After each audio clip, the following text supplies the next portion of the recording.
I'd like to thank Gilda Gigi for sponsoring this video again. Now, Gilda is a longtime supporter of this channel and has just launched their scrim finder for Overwatch, making it easy to find teams to practice against and to play against, which I know a lot of people have a problem finding. Now, they're running a matchmaking system this weekend, Friday and Saturday, so if you're up for that, ready up your team and schedule a match this weekend at gilda.gg/matchmaking. So I play a ton of Reaper, probably my favorite character in the entire game, so that's why I'm doing another one of these on this character. And again, we're talking about Spirit. Maybe someday I can make one about myself if I can get up to Grandmaster with this character, but I guess we're going to kind of have to see. Anyways, about Reaper in the meta right now, I feel like he's going to be a super good character in the meta. With Mercy getting nerfed, which was kind of hard for him to deal with, honestly. And of course, with the fact that Moira's coming into the game, which he works with really well, that being, you know, Deathball Reaper, running in with your tanks, running in with your other DPS, getting healed all at the same time while out DPSing any other DPS in the game at close range. That's all going to be good for this character, and I guess there's a reason to pick him up. I think it's going to work out pretty well. Now, this game itself, Spirit does really well on this character. Unfortunately, the first round doesn't go too well for his team. A lot of the times, they just aren't grouping up way too much. The team just aren't going in together, and, you know, they should wait a little bit longer, but there's still a decent amount of stuff to learn right here.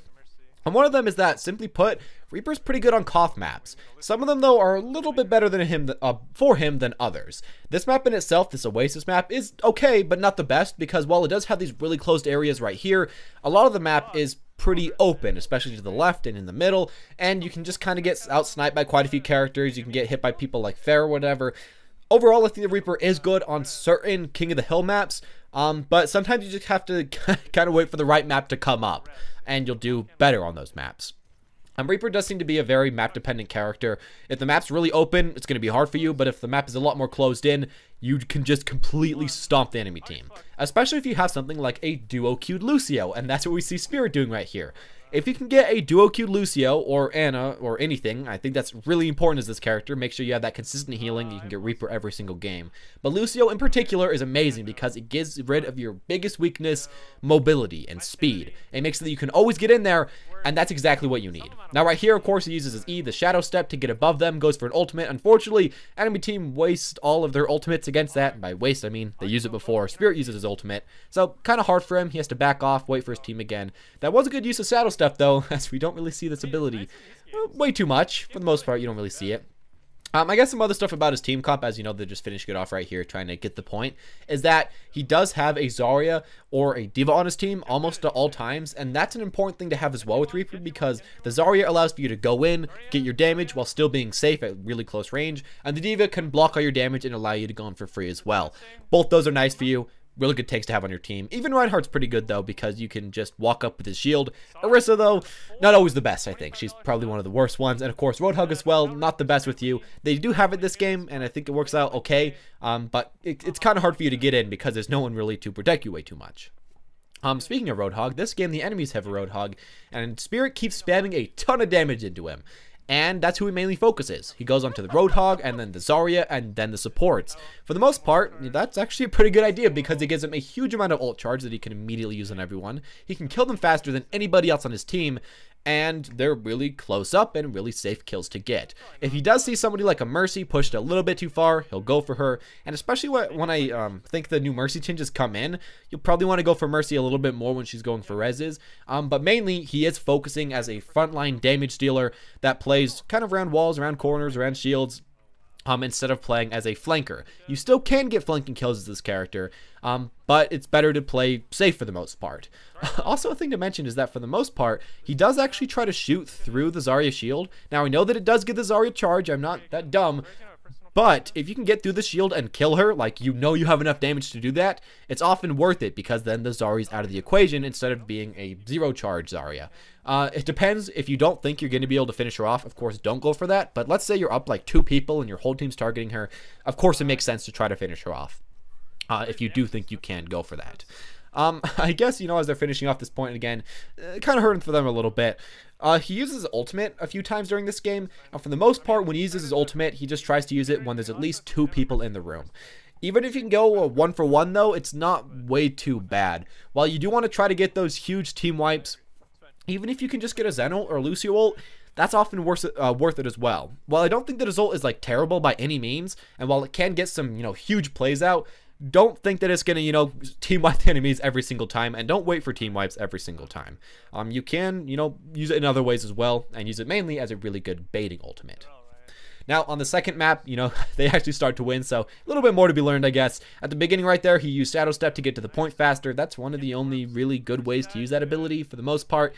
It's not that great. On the first point, he did use it in order to get to high ground to ult. That's another good use, but other than those two uses, it's kind of hard.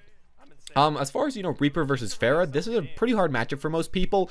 Kind of what you have to do is either wait for the Pharah to get kind of close, being greedy to finish off kills, or just immediately go after the enemy front line and out-damage the Pharah. You do more damage as Reaper than Pharah does. And while Pharah might be a lot more safe of a pick, and while Pharah might be able to get your back line, you as Reaper, if you can just go in there and take out their front line, especially if they don't have a shield, you can win the game just like that. Your DPS is just much higher, and you can outkill almost any single tank in the game, especially if the enemy Roadhog keeps wasting his hook. Right there, he's going after the Mercy. Somebody finally finishes it off.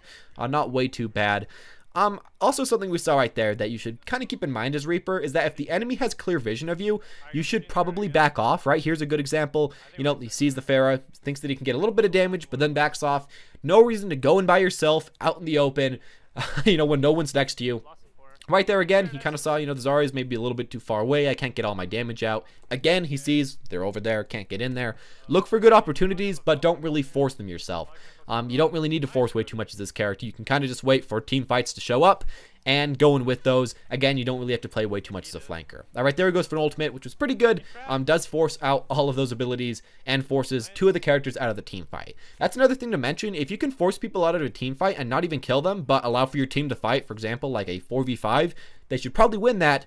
And then you can still be live, hopefully, and help win the rest of the fight and take out the people that, you zoned out for a little bit.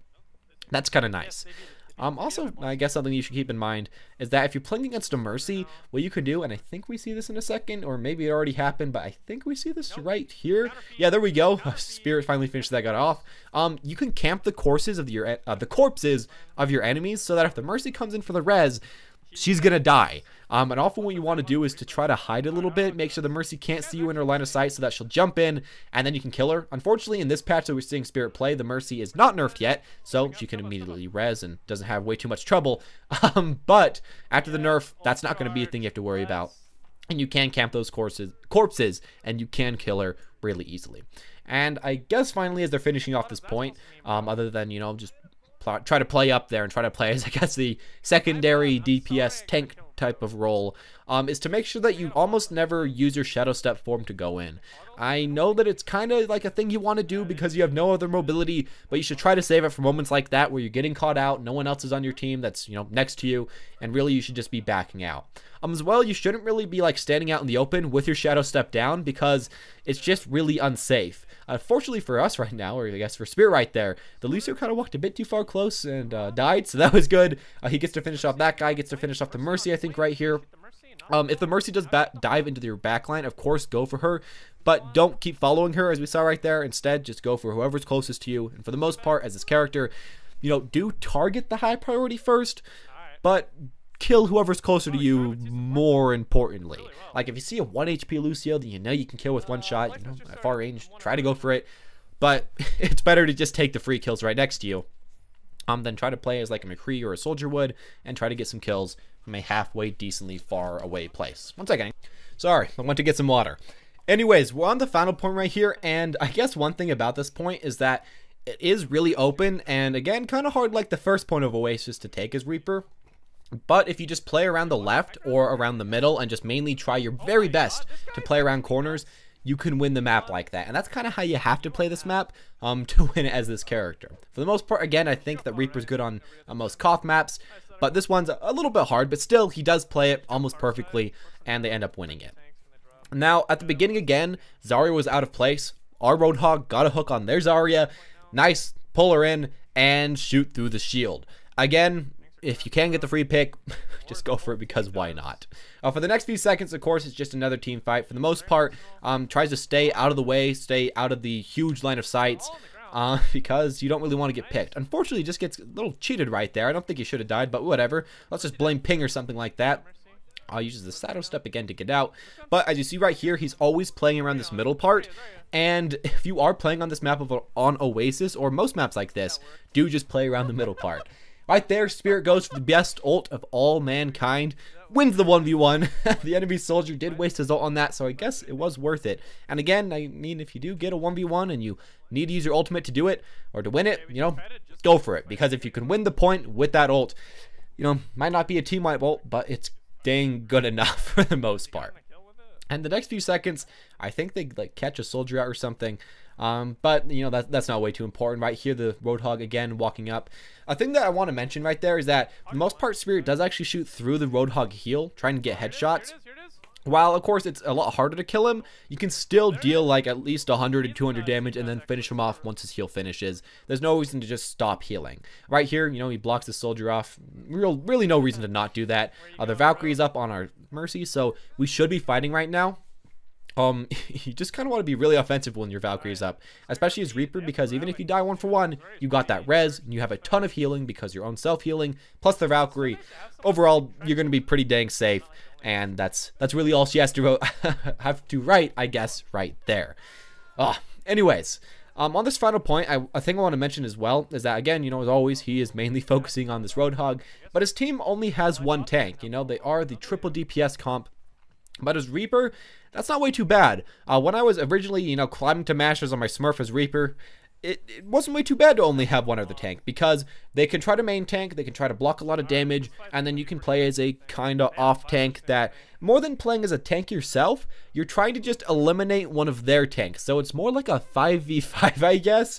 But if you play with that kind of playstyle in mind, I mean, you can win the game. If you try to go for a slow push, though, with Reaper against, you know, other tanks, it's not really going to work out way too well for you, because oftentimes the other DPS will just be able to pick you off when you're way too far up.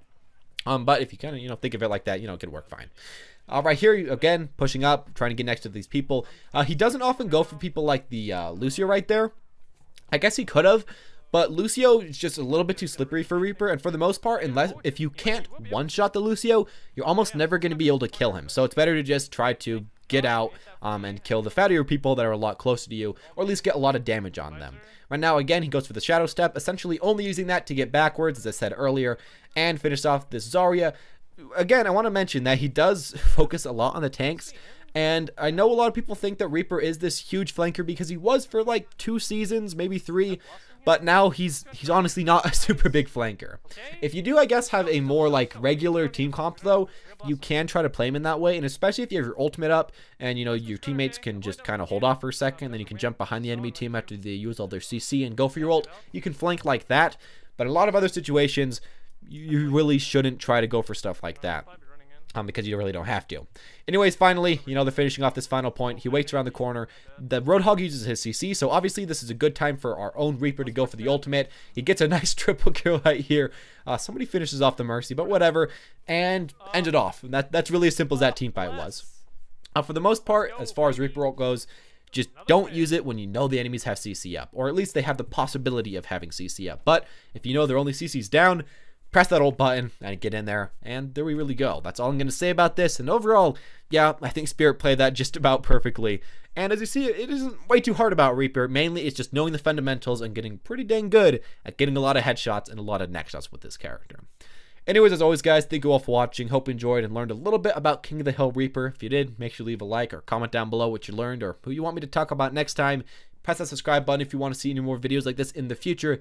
And as always, guys, thank you all for watching and have a wonderful day.